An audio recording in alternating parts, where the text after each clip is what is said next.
So what you're telling me is that the Chinese government is willing to release any CIA imprisoned agents that it has in its possession in exchange for Miles Guo. That would tell me that Miles is an awful important guy to the CCP.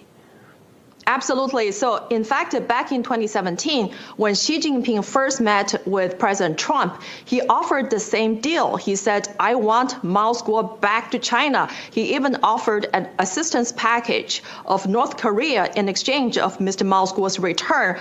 And I'm so glad that President Trump declined that. And we hope this administration, Biden administration, will stand on your ground and stick to America's rule of law, because this is going to be a global concern for Miles Guo to be freed.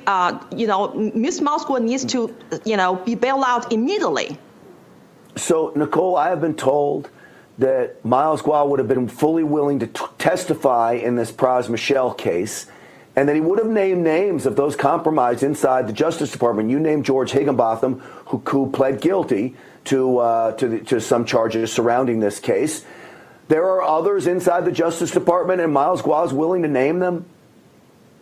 Actually, Pras Michel's lawyer requested Mr. Miles Guo to testify to Pras Michel's trial in Washington, D.C., but that request has been denied, and Mr. Miles Guo is not bailed out, and he cannot testify, but he's fully willing to testify not only to Pras Michel's trial, but also before the U.S. Congress, because he's the only victim of all of this well-orchestrated political witch hunt and persecution and Pras Michel's case. And guess what? Pras Michel got $100 million from the CCP, and George Higginbotham walked away with $41 million US. He walked free.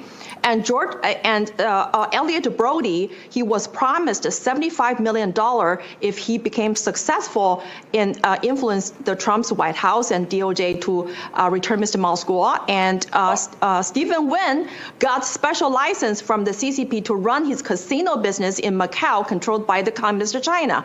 And Mr. Miles Guo is the only person staying in jail